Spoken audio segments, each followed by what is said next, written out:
कानपूर. धुळीने माखलेलं, गोंगाटाने भरलेलं, पण तरी लाखो स्वप्नांना आश्रय देणारं शहर.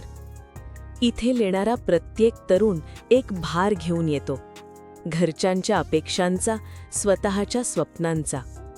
राजही त्यापैकीच होता. उत्तर प्रदेशातल्या एका छोट्या गावातून आलेला, साध्या चेहऱ्याचा, पण नजरेत एक वेगळी धग असलेला मुलगा. त्याचं नाव राज.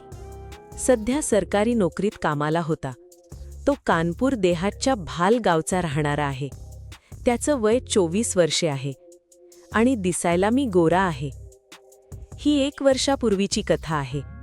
त्यावेळी कानपूरला अभ्यास करण्यासाठी आला होता.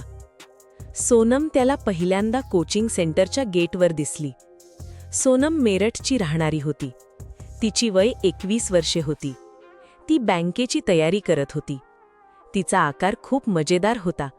ती एकदम हिरोईन दिसायची आणि ती चांगल्या घरातून होती. ती घाईत होती. दप्तर सावरत, केस मागे करत, नोट्सचा गठ्ठा छातीशी धरत आत शिरत होती. राजने एक क्षण पाहिलं, नजर वळवली, पण त्या एका क्षणाची नोंद मनाने केव्हाच करून ठेवली होती. पहिले काही आठवडे फक्त ओळखीपुरते. वर्गात समोरासमोर, पण बोलणं शून्य. सोनम पुढच्या रांगेत बसायची, लक्षपूर्वक प्रश्न विचारत, नोट्स काढत. राजला वाटायचं खूप सिरियस आहे ही, जवळ गेलो तर दटावेल. पण ऑक्टोबरच्या एका संध्याकाळी पाऊस सगळं बदलून गेला. कोचिंग संपलं आणि अचानक आकाश फुटलं. सगळे गेटवर अडकले. राज खांबाला टेकून उभा होता. छत्री नाही, कुठे जाणार नाही. सोनम त्याच्या शेजारी येऊन उभी राहिली. छत्री नाही? नाही. तुझ्याकडे? आहे, पण काढायचा कंटाळा. ती हसली. ते हसणं राज ते विसरू शकला नाही. मनापासूनचं, निर्भेळ. मग दोघेही शांतपणे भिजूया, तो म्हणाला. ती परत हसली. त्या पावसाने 2 माणसं जवळ केली. त्यानंतर हळूहळू सगळं उलगडत गेलं. कॅन्टीनमध्ये एकत्र चहा, लायब्ररीत एकाच टेबलवर अभ्यास, कोचिंगनंतर चालत जाताना न संपणाऱ्या गप्पा. ती मला अधूनमधून पाहत राहायची. खूप दिवस असे गेले. मग एकदा मी तिचा नंबर मागितला आणि त्या दिवशी तिने मला आपला नंबर दिला. मेसेज सुरू झाले. आधी अभ्यासाचे, मग हळूहळू आयुष्याचे.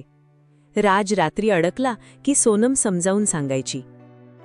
सोनम थकली की राज एखादं जुनं गाणं पाठवायचा. ती लिहायची, तू कधी सिरियस होणार? तो लिहायचा, तू आहेस ना, मग मला कशाला? ती उत्तर द्यायची नाही. नोव्हेंबरात ते मोती झीलला गेले. रविवारची सकाळ. थंडी नुकतीच सुरू झालेली. तलावाच्या काठावर बसताना सोनमने विचारलं, खरंच वाटतं का आपण हे करू शकतो? काय? हे सगळं, परीक्षा, रँक, घरच्यांच्या अपेक्षा. कधी-कधी वाटतं आपण चुकीच्या ठिकाणी आलोय. राज थांबला. पाण्यावरची सूर्यप्रकाशाचे तुकडे पाहत राहिला. माझे बाबा म्हणाले होते, राज, परत येशील तेव्हा काहीतरी घेऊन ये. त्यांना नोकरी अपेक्षित होती, पण मला वाटतं मी इथे काहीतरी वेगळंच मिळवतोय. काय? तिने विचारलं. तो तिच्याकडे वळला. एक क्षण तिच्या डोळ्यात पाहिलं. अजून नक्की सांगता येणार नाही, पण ते चांगलंच असेल. सोनमला त्याचा अर्थ कळला की नाही माहीत नाही, पण उगाचच मन हलकं झालं तिचं. डिसेंबर आला. कानपूरची थंडी हाडांत शिरणारी. त्या संध्याकाळी 7 वाजता राजच्या फोनवर सोनमचा मेसेज आला. काय करतोयस? वाचतोय. तू? काहीच नाही. रूममेट गावी गेलीये. एकट्याने बसवत नाही.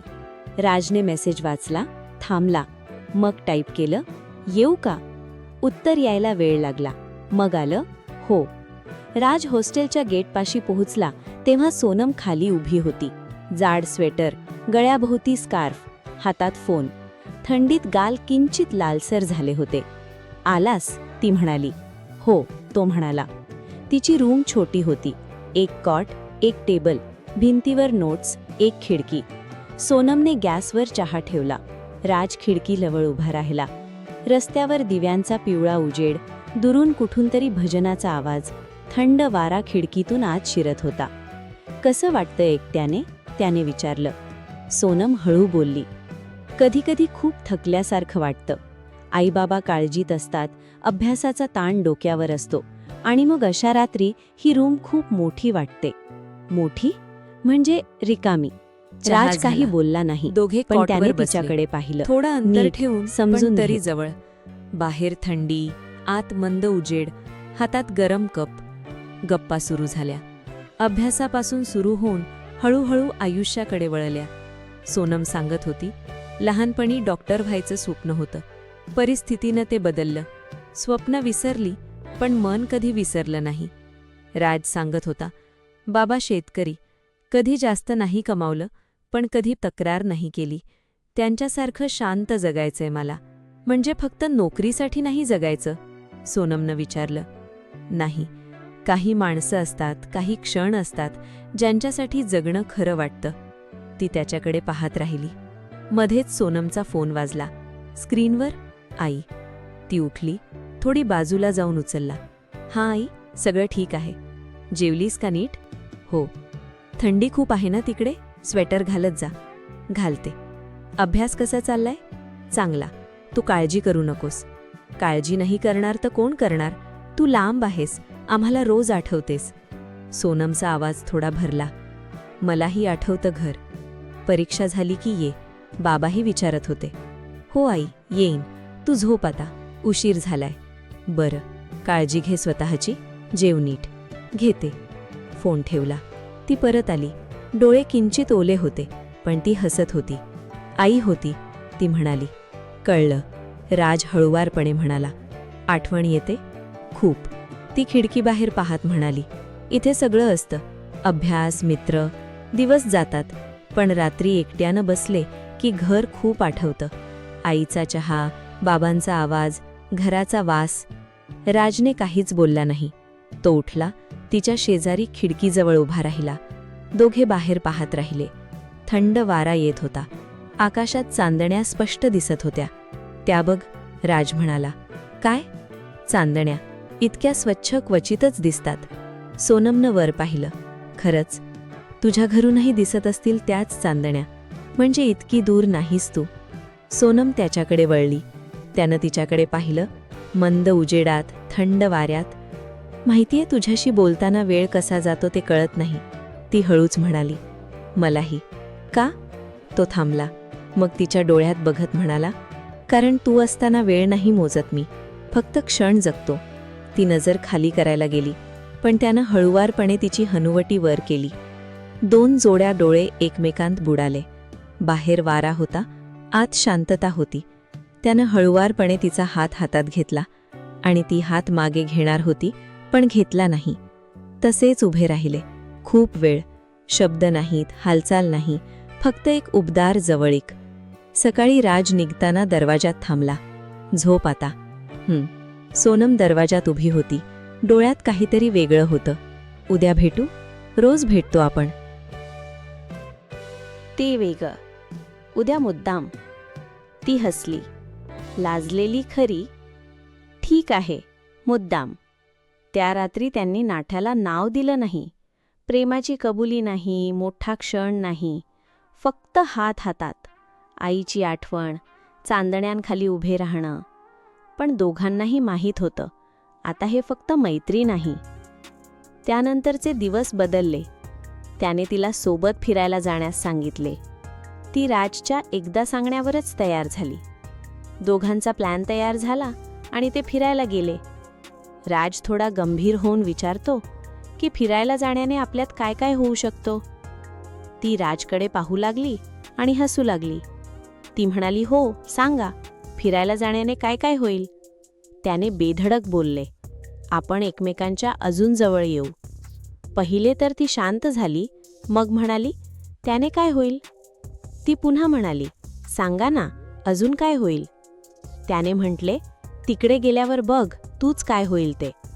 आता ती माझ्याकडे काही विचित्र प्रकारे पाहू लागली होती. मग दोघे तिथे पोहोचले.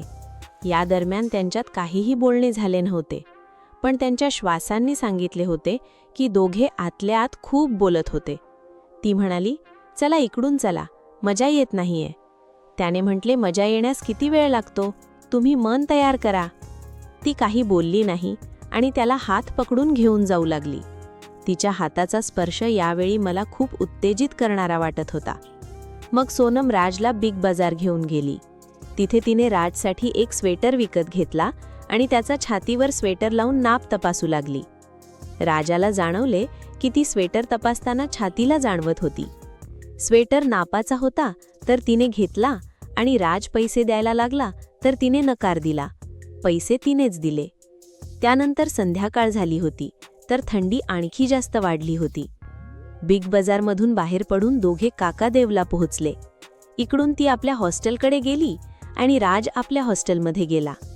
19 डिसेंबरला ती काही कामासाठी मेरठला गेली. जाताना ती म्हणाली की जेव्हा परत येईन तेव्हा तुम्हाला एक सरप्राईज देईन. त्याने ओके म्हणून तिला प्रेमाने निरोप दिला.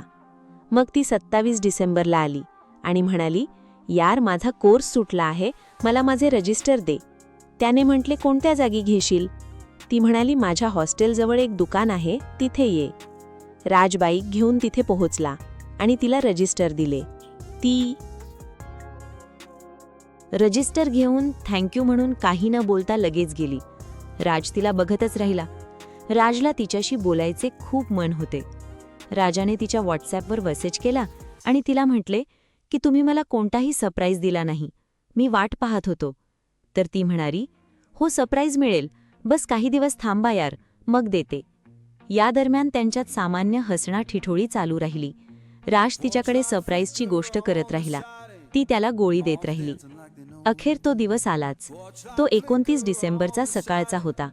सोनम म्हणाली, ऐका ना, आज माझी सहेली घरी जाते आहे, तर मी रूमवर एकटी कंटाळले जाईन. राजने म्हटले, हो, आज थंडीही जास्त आहे, म्हणून मी तुमच्यासोबत कुठे बाहेर जाणार नाही. ती त्याच्या बोलण्याने नाराज झाली.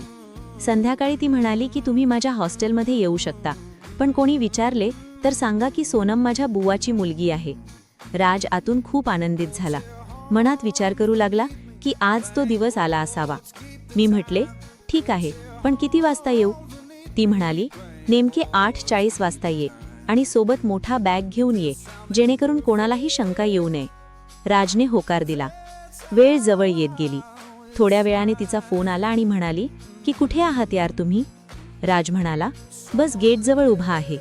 ती म्हणाली की तुम्हाला माझा रूम माहिती आहे, त्यात काही न विचारता सरळ घुसा, कोणाशी काही बोलू नका. त्याने म्हटले, ठीक आहे, येतो. तिचा फोन कट झाला.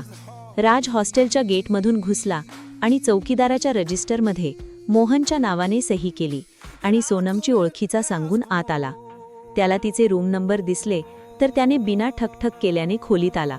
त्या खोलीत कोणी नव्हते. राजने तिला कॉल केला तर फोन खोलीतच वाजत होता.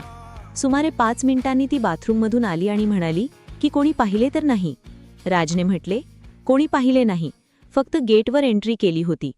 ती आनंदित झाली आणि तिने गेट बंद केले. राजने बॅग टेबलवर ठेवला. यानंतर ती चहा बनवून घेऊन आली. दोघांनी चहा प्यायला. थोड्या वेळाने राजने म्हटले की काय सरप्राईज आहे, सांगा. राज घाबरला आणि म्हणाला, मग काय म्हणाले घरचे? तिने सांगितले, घरच्यांनी होकार दिला आहे. राजच्या चेहऱ्यावर आनंद पूर्ण दिसत होता. त्याने तिचा हात पकडला आणि आय लव्ह यू सोनम. तिच्या डोळ्यात पाणी आले. राज खूप खुश होता. त्याने तिला सांगितले की कॉलेज पूर्ण झाल्यावर आपण लग्न करू. ती खूप खुश झाली. नंतर राज आपल्या रूममध्ये आला. अभ्यास, परीक्षा, संघर्ष सगळं होतं, पण आता एक आधार होता. राज थकला की सोनमचा मेसेज यायचा, चहा घे, मी आहे. सोनम घरच्या आठवणीत हरवली की राजचा फोन यायचा, बोल, काय झालं? कधी कधी रात्री फोनवर बोलता बोलता दोघे झोपून जायचे. उठल्यावर कळायचं की फोन रात्रभर चालू होता. ते हसायचे त्यावर. कधी कधी आयुष्यातले सर्वात सुंदर क्षण मोठ्या घटनांमध्ये नसतात, ते असतात एखाद्या थंड रात्री एका छोट्या रूममध्ये, जिथे आईचा फोन येतो, डोळे ओले होतात आणि शेजारी उभा कोणीतरी चांदण्या दाखवतो, जिथे हात हातात घेणं म्हणजे सांगणं असतं, मी आहे इथे तुझ्यासाठी.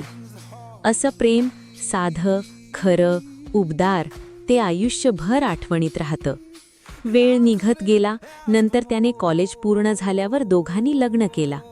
राज आणि सोनमची ही कथा फक्त 2 व्यक्तींची नाही, ती त्या प्रत्येकाची आहे ज्याने घरापासून दूर राहून एकट्याने रात्र काढताना कुणाच्या तरी आठवणीत स्वतःला शोधलेलं आहे.